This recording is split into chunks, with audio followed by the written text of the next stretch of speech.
I answered my apartment door on a Saturday morning to find my sister Courtney standing there with her two children.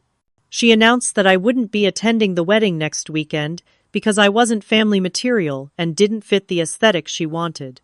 But I would be babysitting the kids during the entire wedding weekend at her house 2 hours away. Courtney handed me a detailed schedule and walked away before I could respond, leaving me standing in the doorway, stunned and furious.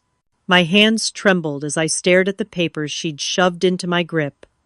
7-year-old Emma and 5-year-old Jackson had smiled at me sweetly before their mother dragged them back down the hallway. The slam of the building's front door echoed through my bones. I walked back into my apartment and collapsed onto my couch, reading through Courtney's demands. The schedule was typed in that annoyingly perfect font she always used, color-coded and laminated. Friday evening pickup at 5 overnight at her house in Stamford, detailed meal instructions, including Emma's supposed gluten sensitivity and Jackson's refusal to eat anything green. Activities planned down to the 15-minute increment. Sunday night return, no earlier than 9. Courtney and I grew up close in our suburban Connecticut town. We shared a bedroom until I left for college, traded clothes, told each other everything. But something shifted after I landed my first real job as a marketing coordinator. Our mother, Patricia, started praising my career success at family dinners. Courtney, who'd chosen to be a stay-at-home mom after marrying young, grew quieter during those meals. The competitiveness crept in slowly, then exploded. 6 months ago, the wedding invitation arrived in expensive cardstock. My name, elegantly scripted. A week later, a bridesmaid dress showed up at my door, pale blue silk, that cost more than my monthly car payment. I'd been honored, excited even. Courtney was marrying Tyler, a finance guy from a wealthy family in California. This was going to be the social event of the year. 3 weeks ago, everything changed. Courtney called me at work, her voice saccharine sweet. She was streamlining the wedding party, she said. Too many people, too crowded at the altar. She was keeping only our cousin Amanda as maid of honor. I swallowed my hurt and told her I understood. I assumed I'd still attend as a guest. She said nothing to correct that assumption. Today's demand was something else entirely. This wasn't about streamlining. This was about control and cruelty wrapped in a bow of family obligation. I called my best friend Lauren immediately. She answered on the second ring, already sensing disaster from my tone. She did what Lauren's voice rose 3 octaves. I explained the situation while pacing my apartment. Lauren was outraged in that fierce, protective way that made me love her. She told me to refuse to block Courtney's number, to forget the whole toxic mess. But as I looked at the schedule again, I saw something that made my stomach turn. The wedding was at an exclusive vineyard in Napa Valley. Tyler's family had rented out the entire estate. The wedding was going to be child-free and elegant, according to the notes Courtney had written. She wanted picture-perfect moments, without her children photobombing her carefully curated Instagram feed. My anger built as I read her demanding instructions. Emma needed her stuffed rabbit at bedtime, but only after exactly 2 stories. Jackson required a nightlight, but not too bright. Meals had to be organic.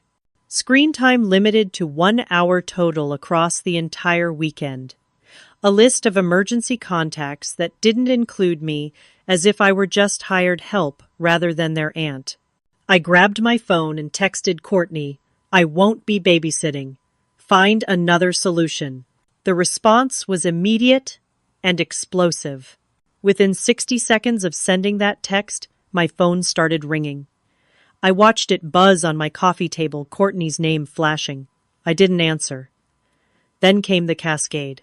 My mother, Patricia, called, her voice already choked with tears.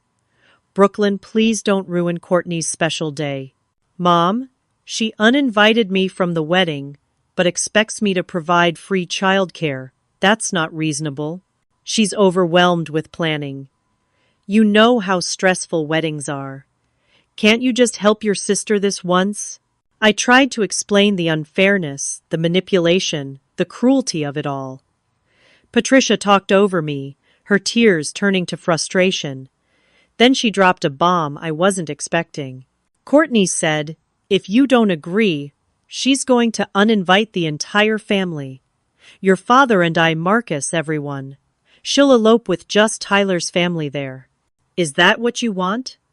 To be responsible for ruining her wedding and destroying our family memories?" My father Richard called next, his voice stern and clipped. "Brooklyn, I'm very disappointed in you. Your sister needs help and you're being selfish and immature. We raised you better than this." I started to defend myself, but he'd already hung up. Then Courtney called. I answered, this time a mistake I'd regret. "You're such a selfish witch," she screamed into the phone. "You've always been jealous of me. Always trying to sabotage my happiness because you can't stand that I have a family and a man who loves me. That's not true, and you know it. You uninvited me, Courtney. You told me I'm not family material. Because you're not. You're cold and career-obsessed, and you make everyone uncomfortable. Tyler's family doesn't want you there. Nobody does." Her words hit like physical blows. I held firm anyway. "I'm not babysitting. Find someone else." The line went silent for a moment. When Courtney spoke again, her voice had changed. It was cold, calculating, dangerous. "Fine. Then everyone should know the truth about you. About what you did at Christmas." My blood ran cold. "What are you talking about?" "I've already told Mom and Dad. I've told Tyler's family too. How you made inappropriate advances toward my fiancé when you were drunk at Christmas dinner. How you cornered him in the kitchen and tried to kiss him. How I've been protecting you by keeping it quiet, but maybe everyone needs to know what kind of person you really are." I couldn't breathe. "That never happened. Courtney, that's a complete lie, and you know it." "Is it because I have witnesses?" "Tyler remembers it differently than you do, apparently. And once I tell his wealthy family even worse things about your behavior, well, let's just say your reputation won't recover." She hung up. I sat frozen on my couch, my entire body shaking. This was insane. I'd never made any advances toward Tyler. I barely knew the man. We'd exchanged maybe 50 words total across the handful of times I'd met him. At Christmas, I'd helped carry dishes to the kitchen while he'd grabbed more wine from the garage. We were never alone together. There was nothing to misinterpret. But apparently, Courtney had been spreading this lie for months. Suddenly, everything made sense. The distance from family members. The awkward silences when I entered rooms. Cousin Amanda's cold shoulder at Easter. They all thought I'd betrayed my sister in the worst possible way. I immediately started calling family members. My Aunt Susan didn't answer. My Uncle Greg listened for 30 seconds before saying, "I think it's best if we stay out of this, Brooklyn." Marcus, my younger brother, texted back, "Mom told me what happened. That's really messed up. I don't want to be involved." I tried calling Tyler directly. It went straight to voicemail. I left a message explaining that Courtney was lying, that nothing had ever happened, that this was manipulation. He never called back. The weekend stretched ahead of me like a prison sentence. I had a massive client presentation Monday morning. A luxury hotel chain based in Chicago was considering hiring my marketing firm for a complete brand refresh. I'd been preparing for 3 months. This was the kind of account that could define my career, potentially leading to a promotion to senior director. I needed this weekend to finalize my slides, rehearse my pitch, prepare for every possible question. Instead, I was drowning in family drama and false accusations. Friday evening arrived. My phone stayed mercifully quiet for a few hours. I worked on my presentation, trying to focus. Then at 7:30, an email arrived that made my world collapse. The sender was my boss, Gerald. The subject line read, "Urgent, serious allegations." I opened it with shaking hands. "Brooklyn, I've received an anonymous complaint alleging that you've been using company resources for personal projects and fabricating client data in your reports. The attached documentation appears to show falsified metrics and altered financial projections. I take these allegations very seriously. There will be a formal investigation beginning Monday morning. Please do not contact any clients or colleagues regarding this matter. If these accusations prove true, termination and potential legal action will follow." Attached were screenshots of what looked like my emails discussing fake numbers and laughing about manipulating client data.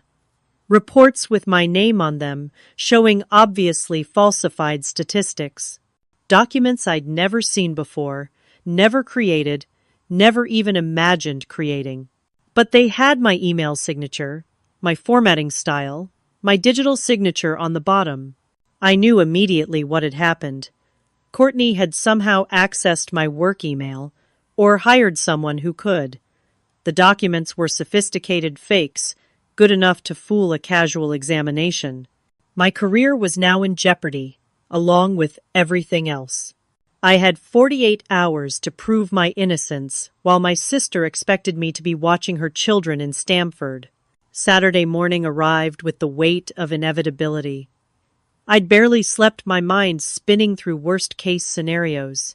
I opened my laptop and tried to access my work files, looking for evidence that the documents were fabricated.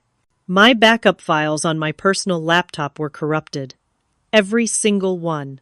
Files that had been perfectly fine on Thursday were now showing error messages. Someone had remotely accessed my computer while I slept and systematically destroyed my evidence. Courtney, or whoever she'd hired, was thorough. My phone rang at 8:15. Patricia again. "Brooklyn, I need you to understand something." Her voice was steely, now no more tears. "Your father and I helped you pay off $15,000 in college debt 3 years ago. We did that out of love and generosity. But if you refuse to help your sister, if you continue this selfish behavior, we'll need that money back immediately. We'll be sending you a formal request for repayment."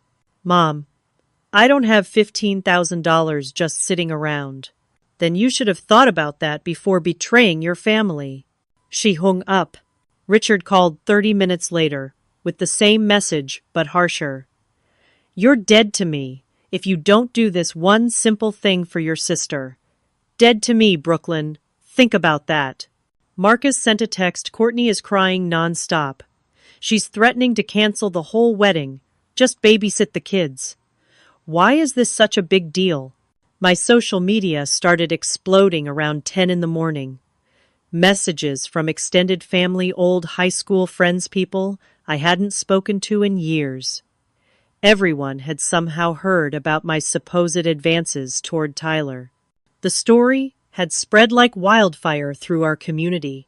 Someone had created a fake social media account using my name and photos, posting inappropriate things about married men and family betrayal.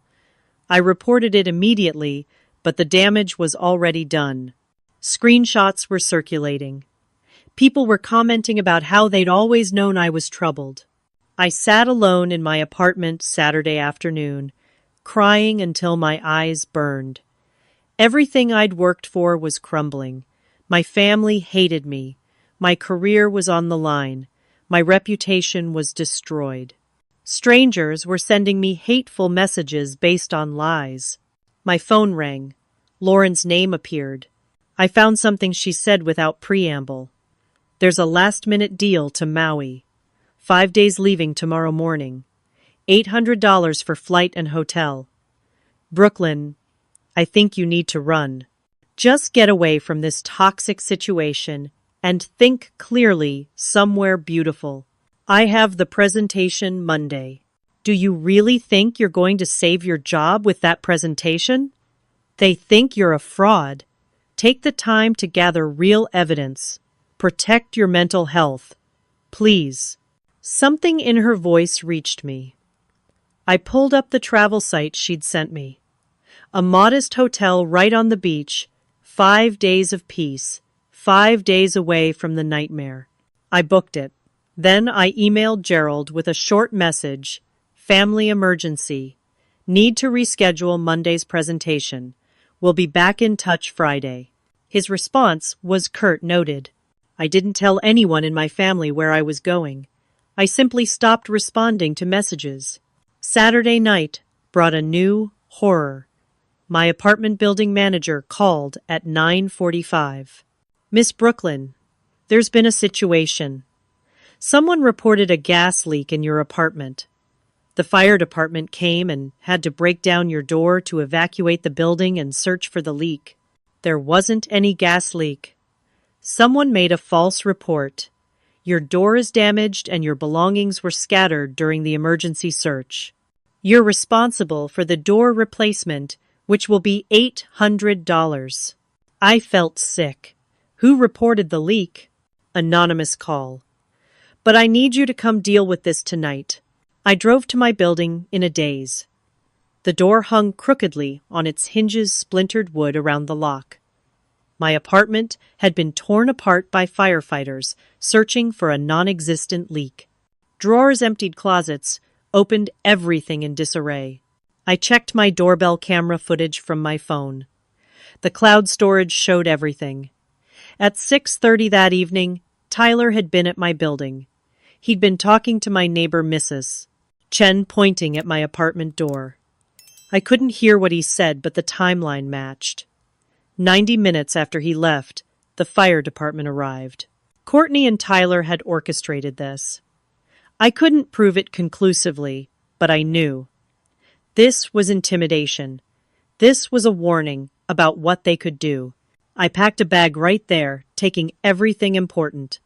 I couldn't stay in this violated space. I drove to an airport hotel and checked in for the night. My flight to Maui left at 6 the next morning. As I lay in the unfamiliar hotel bed, I realized I was running away. Part of me felt ashamed, but a larger part felt relieved. I needed distance. I needed space to think. I needed to remember who I was before Courtney's lies had twisted everything. Sunday morning, I boarded the plane with my phone already switched to airplane mode. 6 hours of forced disconnection felt like a gift. I slept for the first time in days dreamless and deep. Landing in Maui brought immediate sensory relief. Warm air, the scent of flowers, impossibly blue water visible from the airport. I took a shuttle to my hotel, a simple place right on the beach. Nothing fancy, but clean and peaceful. I checked in, dropped my bag in the room, and walked straight onto the sand. The ocean stretched endlessly before me. For the first time in weeks, I felt like I could breathe properly. Back in California, Courtney's wedding was happening. I didn't know it yet, but she'd made no backup babysitting arrangements. She'd been so certain I'd cave at the last minute, so confident in her manipulation that she'd planned nothing else. When Sunday morning arrived and I didn't show up at her house, Courtney panicked. But she'd already told everyone the wedding was child-free. Tyler's wealthy family expected elegance and sophistication. Courtney had no choice but to bring Emma and Jackson to the vineyard and pray they'd behave. I didn't know any of this as I sat on the beach Sunday afternoon. I'd turned my phone back on, bracing for the onslaught. 317 missed calls and texts, 17 voicemails. My email inbox was flooded. I listened to one voicemail from Patricia. She was hysterical, sobbing incoherently about how I'd destroyed everything. How could I do this? How Courtney was devastated. I deleted the rest without listening. Then came an email from Gerald marked urgent in the subject line. The investigation had found more evidence of my alleged misconduct. Someone had sent him screenshots of emails where I supposedly discussed selling company secrets to competitors.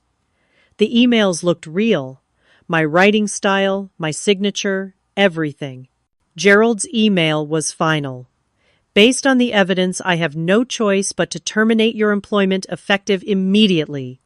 Final paycheck will be mailed to your address. Please return all company property by Friday. I was fired.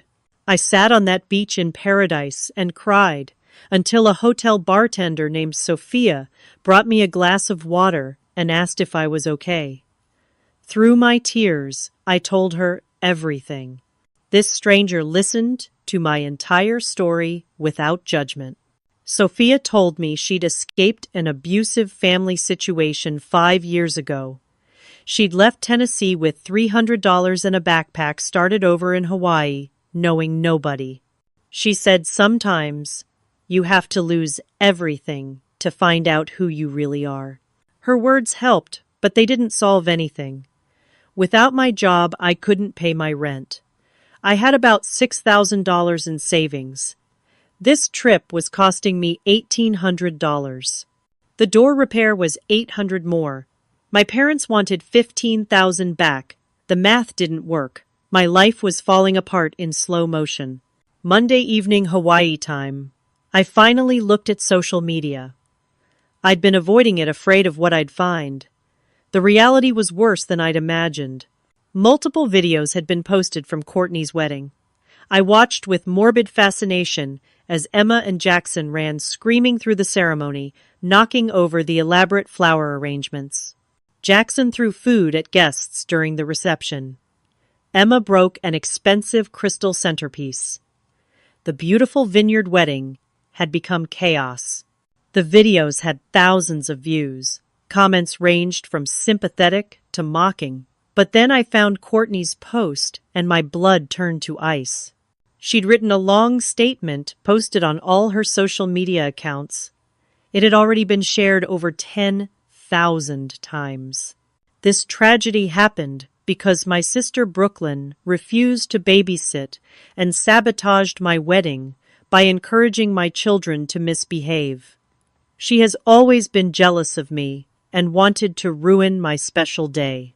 Brooklyn is a cruel, vindictive person who can't stand to see others happy. She recently lost her job due to unethical behavior and decided to take her anger out on me. I'm heartbroken and devastated. The post included photos of me, my full name, my former workplace, everything. Hundreds of strangers were commenting, sending me hateful messages. Some were finding my professional profiles and leaving negative reviews. My phone started receiving threatening texts from people I'd never met. I'd become the villain in a viral story. Courtney had weaponized the internet against me. My face was everywhere, attached to lies and hatred. I turned off my phone and sat in my hotel room feeling like the walls were closing in. Tuesday morning brought a fresh nightmare. Courtney's post had been shared over 20,000 times now. News blogs had picked up the story, "Jealous Sister Sabotages Dream Wedding." My face was on actual news websites with articles full of false information. The story they told Brooklyn, a recently fired marketing executive with a history of inappropriate behavior toward her sister's fiancé, refused to help her loving sister and deliberately caused chaos at an elegant wedding. Every detail was twisted against me. An email arrived from my industry's professional association. Multiple members had filed complaints based on the viral story and the fake work misconduct allegations. My professional certifications were under review. If they found the complaints credible, I could lose credentials I'd worked 10 years to earn. My LinkedIn was flooded with comments from colleagues distancing themselves from me. Former clients were publicly stating they'd never work with me again. My entire career wasn't just destroyed, it was obliterated. I checked my bank account to assess the damage. Then I saw something that made me physically ill. My parents had somehow accessed the account. They'd been listed on it when I was in college for emergency purposes. I'd never removed them, never imagined I'd need to. They'd withdrawn $15,000. My account showed a balance of negative $4,000 after overdraft fees. I had no money, Zero. Negative money. The hotel front desk called my room. My credit card had been declined for the remaining balance. I needed to pay $1,800 immediately, or they'd involve the police for fraud. I called Lauren in a panic. She could lend me $200 maximum. Her own finances were stretched thin. It wouldn't even make a dent in what I owed. I sat on the hotel bed hyperventilating. No money, no job, no family support, no reputation. I was in Hawaii with no way to pay my bill, no way to get home, no future visible anywhere. My phone rang. Courtney. I almost didn't answer, but something made me pick up. You deserve everything that's happening to you, she said cheerfully. Everyone knows what you really are now. A jealous, pathetic loser who tried to ruin my happiness. Why are you doing this to me? Because you've always thought you were better than me. Your fancy job, your independent life, Mom's constant praise. I got tired of being compared to perfect Brooklyn. Now everyone sees the truth. What truth? These are all lies. Are they? Because I have proof you told my kids to misbehave at the wedding. I have Emma on video saying you called her Friday night and told her to be naughty. Want me to release that video? It'll go even more viral than the wedding footage. I was never near a phone. I was on a plane to Hawaii. The video looks pretty convincing. My 7-year-old is surprisingly good at following directions when I tell her exactly what to say. She hung up laughing. I realized with absolute clarity that Courtney had planned this for months. Every attack, every lie, every manipulation. She'd set me up to fail, to be destroyed, to lose everything. And she was winning. Sophia knocked on my door an hour later.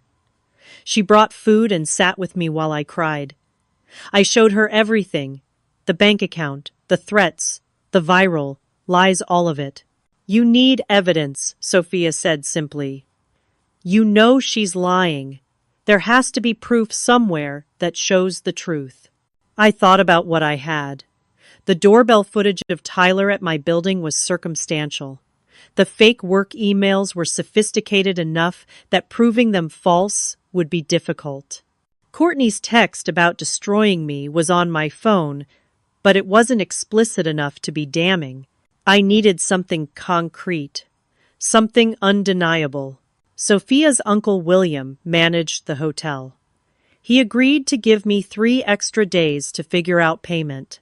In exchange, I'd work Thursday through Sunday cleaning rooms and helping at the bar. It wasn't a solution, but it was time. Wednesday morning brought legal papers via email.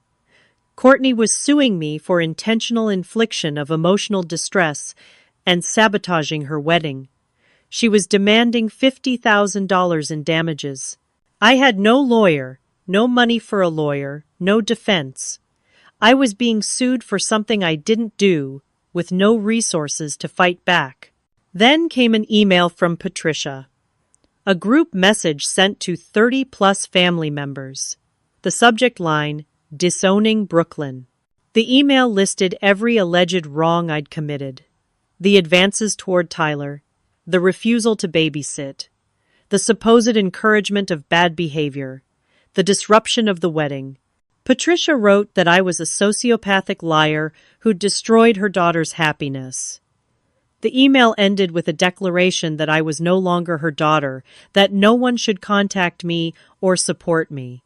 Responses flooded in, aunts, uncles, cousins, all agreeing, all cutting contact. Only Marcus sent a private text, I don't believe Courtney, but I can't go against Mom and Dad. I'm sorry. I hope you're okay. I was completely alone.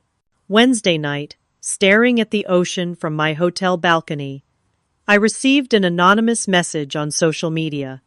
Just a video file, no text. I almost deleted it. Instead, I opened it. Security camera footage from the wedding venue. The timestamp showed 1 hour before the ceremony. Courtney was in frame, deliberately giving Emma and Jackson candy and caffeinated soda, lots of it, hyping them up with sugar and caffeine. Then, clear as day, Courtney bent down to the children's level and said something.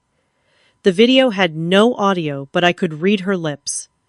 "You can run around and be loud today. It's okay to be wild. Mommy won't be mad."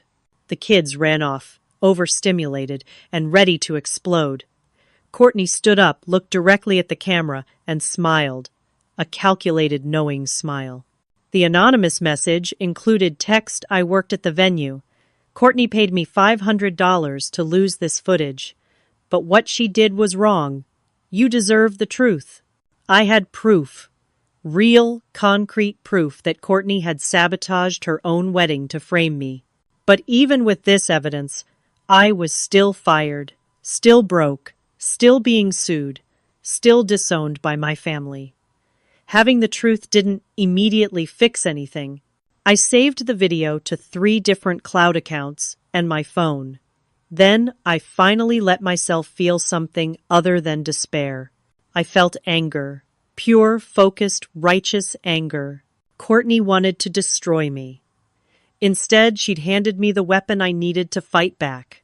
Thursday morning, I met Sophia at the hotel bar before my first shift. I showed her the venue security footage. Her eyes widened as she watched Courtney deliberately set up her own children to fail. "This changes everything," Sophia said. "You need a lawyer." I explained I had no money for a lawyer. Sophia pulled out her phone and made a call. Her friend Jennifer was a lawyer in Honolulu who did pro bono work for cases involving family abuse and manipulation. Jennifer agreed to a video consultation that afternoon. I explained everything while she took notes.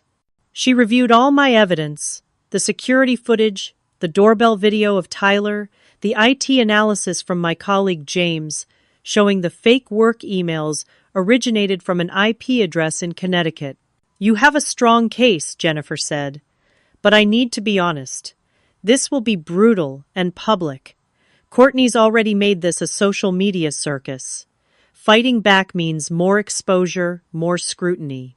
Are you ready for that?" I thought about the alternative. Letting Courtney win. Living with these lies forever. Never clearing my name. "Yes," I said. "I'm ready." Jennifer outlined the strategy. First, we'd respond to Courtney's lawsuit with a countersuit for defamation, fraud, and intentional infliction of emotional distress. We'd include all the evidence. The filings would be public record.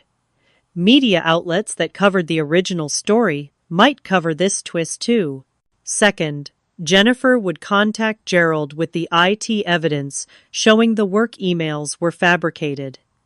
Even if he couldn't rehire me immediately, he could clear my name officially. Third, we'd file paperwork to sue my parents for the unauthorized withdrawal.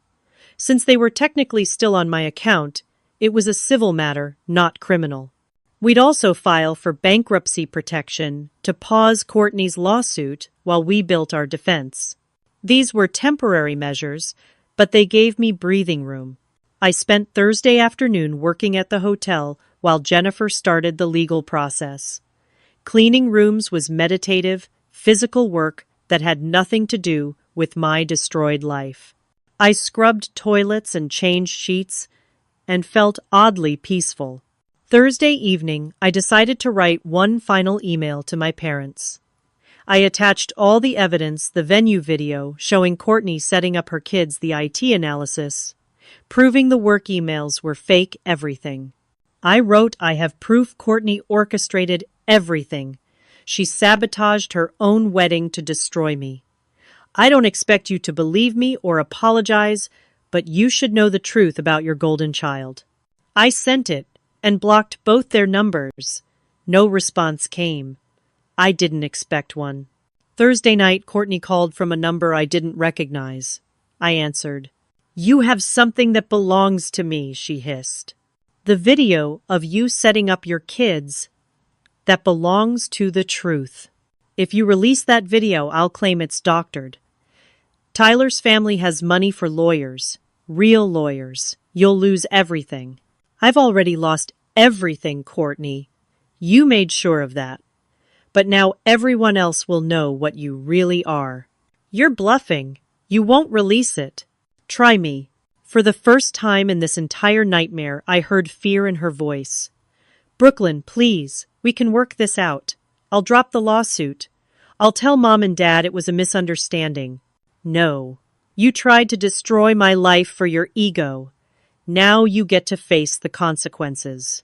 I hung up. My hands were shaking, but I felt powerful. Finally, the venue worker who'd sent me the footage, a guy named Carlos, agreed to provide a sworn statement. He admitted Courtney had paid him $500 to delete the security footage. He felt guilty and wanted to make it right. His statement would corroborate everything. Friday morning, Madison Tyler's sister texted me out of nowhere.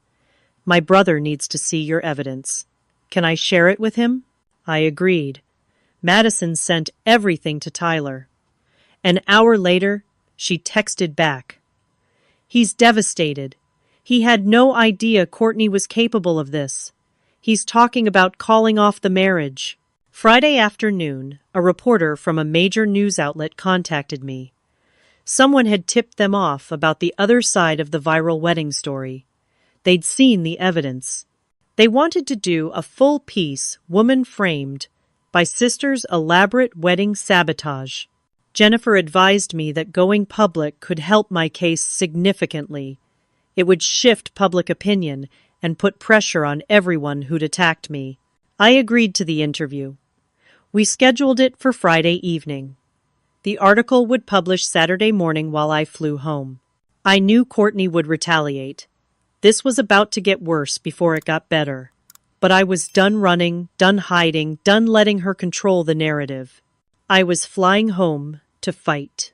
Saturday morning, I boarded my flight back to Connecticut with my phone turned off. The interview had published an hour before takeoff. I didn't want to see the response until I landed. I needed those 6 hours of peace before walking back into the war zone. The plane touched down in Hartford just after 5 in the evening. I turned on my phone as we taxied to the gate. Notifications exploded. Hundreds of messages, tags, mentions. The article had gone massively viral. The headline, Jealous Sister Narrative Collapses, Evidence Shows Elaborate Frame Job. The reporter had included everything.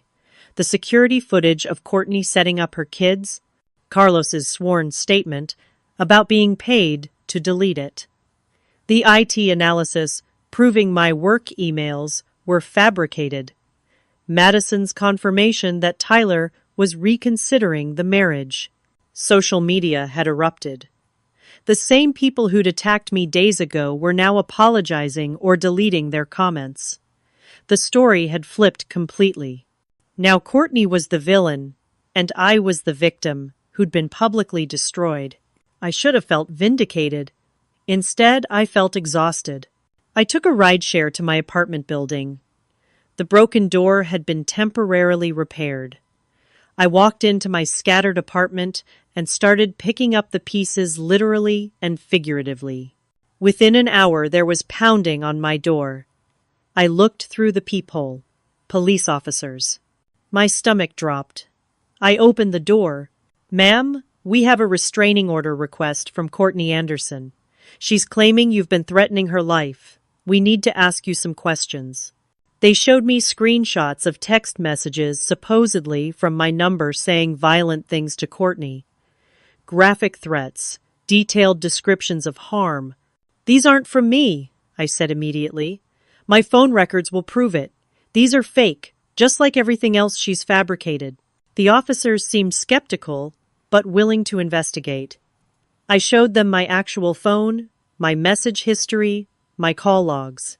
The threatening texts had come from a number that wasn't mine, though it was spoofed to look similar. After 30 minutes of questions and evidence review, the officers left. They said they'd decline to enforce the restraining order based on clear evidence the threats weren't real. But they warned me that Courtney could still pursue it in civil court. I sat down on my couch shaking. Courtney's attacks were relentless. Even as her lies were being exposed, she was still trying to destroy me. Then came a knock I wasn't expecting. I looked through the peephole again. My parents, I opened the door, prepared for anything. Patricia and Richard stood there looking tired and angry. Not apologetic, angry. "You've embarrassed this entire family," Patricia said, pushing past me into my apartment. "Making this public, airing our private business for the world to see. Mom Courtney lied about everything. She framed me. The evidence is right there." "We don't care about evidence," Richard said. "We care that you've made us look like fools. Everyone we know has seen these articles. Our friends, our colleagues, everyone. So you're not here to apologize for believing her lies, for withdrawing my money without permission, for disowning me publicly." Patricia's face hardened. "We want you to recant your story. Say it was all a misunderstanding. Protect this family's reputation." "Absolutely not." "Then we're done with both of you," Richard said. "You and Courtney have both destroyed this family. Don't contact us again." Patricia stepped forward and slapped me across the face. Hard. My cheek burned. "Get out," I said quietly. "Get out now, or I'm calling the police." They left. I locked the door behind them and pressed my hand to my stinging cheek. I'd lost my parents forever. But strangely, I felt relief more than grief. They'd shown their true priorities and I wasn't among them. My phone rang. An unknown number. I answered cautiously. "Brooklyn, this is Helen Tyler's mother." I braced for more accusations. "I owe you an enormous apology," Helen said. "My son showed me everything. The security footage, all of it. I'm horrified that we believed Courtney's lies. I'm so deeply sorry for the role my family played in this nightmare." Her voice was genuinely remorseful. I felt tears starting. "Tyler has called off the marriage," Helen continued. "He's devastated by Courtney's manipulation. We're consulting with our lawyers about possible legal action for fraud. The wedding cost our family nearly $200,000, and it was sabotaged by the bride herself." Helen then offered something I didn't expect. "My company is looking for a marketing director. I'd like you to interview Tuesday if you're available. After what you've been through, you deserve a fresh start with people who will value you." I had a job interview. A real one with a legitimate company offering a position better than the one I'd lost. "Thank you," I whispered. "I'll be there." Monday morning, Jennifer called with news. Courtney had withdrawn her lawsuit.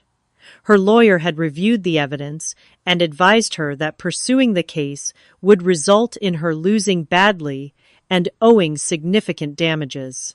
My countersuit was still proceeding.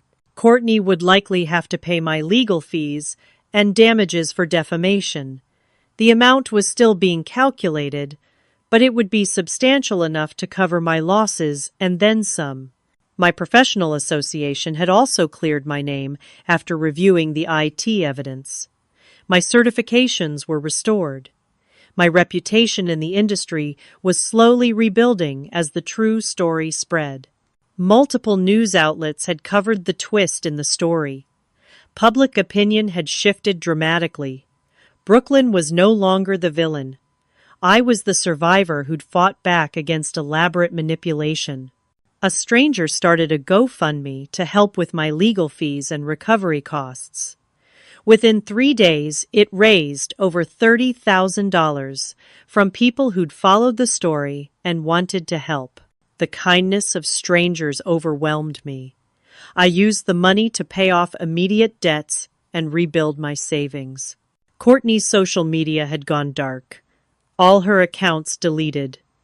Tyler's family had publicly distanced themselves in a statement that stopped just short of calling her a con artist.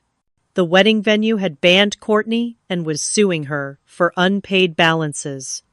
Her friends had abandoned her in droves. Her reputation was destroyed exactly as she'd tried to destroy mine. My brother Marcus reached out finally. He apologized for his cowardice, admitted he'd known something was wrong but was too afraid to go against our parents. He was moving out of their house, cutting financial ties. He wanted to rebuild our relationship. I agreed. Marcus was weak, but he wasn't malicious. He deserved a second chance. 2 weeks after returning from Hawaii, I started my new job at Helen's company. The position was incredible. Senior marketing director, higher salary than before, better benefits, creative freedom I'd never had. My new colleagues were welcoming and professional. Nobody judged me for the viral drama. They'd all read the full story and knew the truth. I found a new apartment using the GoFundMe money for the deposit, bigger than my old place in a nicer neighborhood with actual security. I started therapy to process the trauma of everything that had happened. Life was slowly, carefully rebuilding itself. 1 month after returning from Hawaii, I walked into a grocery store near my new apartment for weekly shopping. I was feeling good, optimistic even. The job was going well. My therapist was helping me process the betrayal and manipulation. I'd made new friends through work who actually valued me. Then I turned down the cereal aisle and saw her. Courtney stood there staring at granola boxes like they held the secrets of the universe. She looked terrible. Her hair unwashed, face drawn, clothes wrinkled. She'd aged 5 years in 5 weeks. She saw me. Her face crumpled. I could have walked away. Part of me wanted to. But another part needed this confrontation, this final chapter. "Brooklyn," she said, her voice breaking. "Please, I need to talk to you. I don't think we have anything to say to each other. I'm sorry." Tears started flowing down her face. "I'm so sorry for everything. You were right, about all of it. I was jealous and cruel, and I destroyed both our lives because I couldn't handle my own insecurity." I stood there, cart in hand, watching my sister fall apart in the cereal aisle. "Mom always compared us," Courtney continued. "Every achievement you had, she'd mention it at dinner. Your promotions, your awards, your independence, and I was just the stay-at-home mom with the screaming kids and the boring life. I felt worthless. I felt like I'd failed. So, you decided to destroy me instead of dealing with your feelings." Yes.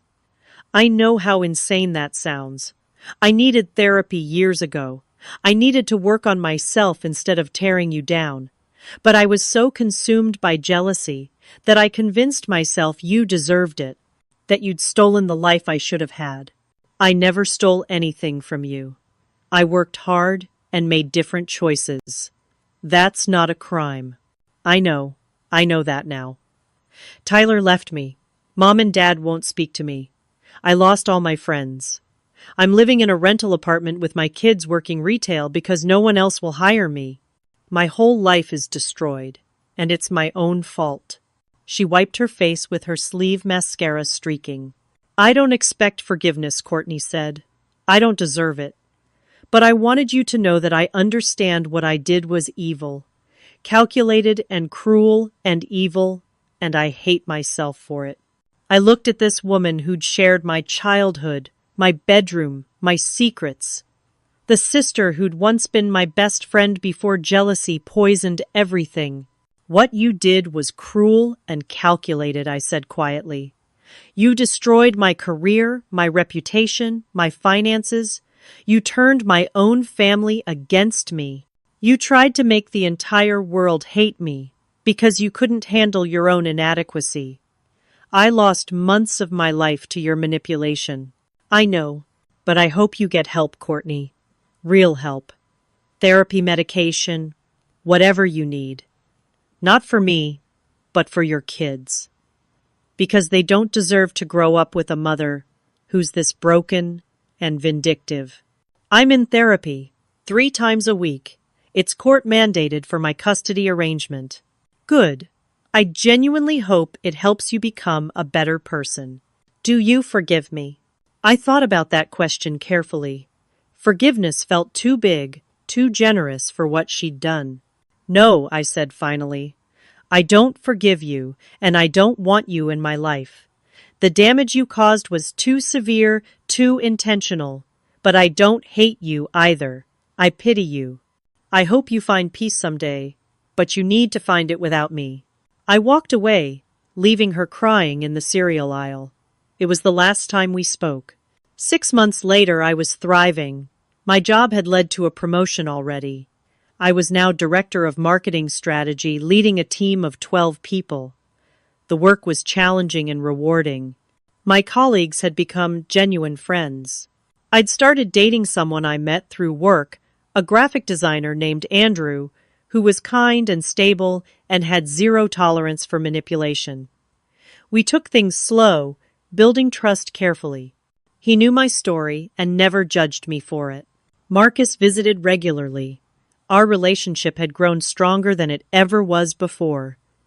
He'd cut contact with our parents, completely chosen his own path. We had dinner every Sunday, rebuilding the sibling bond that should have been there all along. I still had no contact with Patricia or Richard. They'd chosen their pride over their daughter, and I was finally okay with that. You can't force people to value you. You can only value yourself and find people who do the same. The money from the countersuit settlement had arrived. $55,000 total. I'd used it to pay off all my debts, build a solid emergency fund, and donate $10,000 to organizations that help people escape abusive family situations. If my pain could help someone else find freedom, it was worth something. I thought about that moment in Hawaii, sitting on the beach, feeling like my entire life had ended. I'd been so destroyed, so broken, so certain I'd never recover. But sometimes destruction is necessary before reconstruction. Sometimes you have to lose everything to discover what actually matters. Sometimes the people who hurt you most teach you the most important lessons about boundaries, self-worth, and the difference between family and people who actually love you. I learned that blood doesn't equal loyalty. I learned that you have the right to protect yourself, even from family. I learned that running away isn't always cowardice. Sometimes it's survival.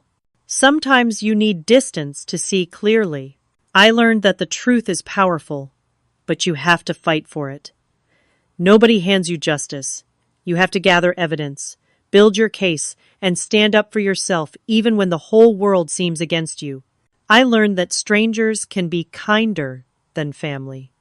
That chosen family, the people you select to surround yourself with, can be more valuable than any blood relation. Most importantly, I learned that I'm stronger than I ever imagined. I survived what felt like total annihilation. I rebuilt from nothing, and I came out better, happier, healthier on the other side. Now, standing on my new apartment balcony, watching the sunset over the city, I felt genuinely at peace for the first time in years.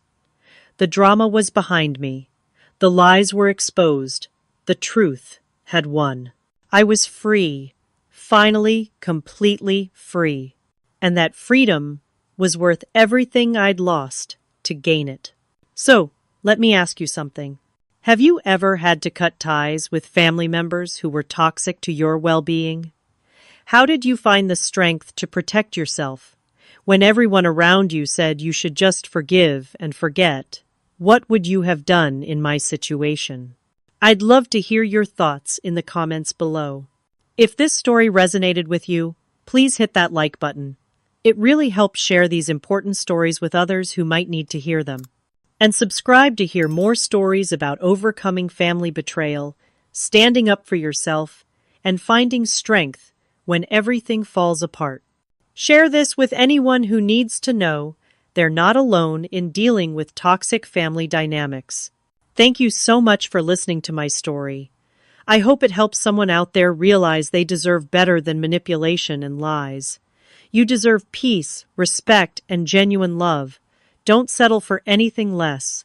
Wishing you all the courage to protect yourselves and the wisdom to know when to walk away. Take care of yourselves out there.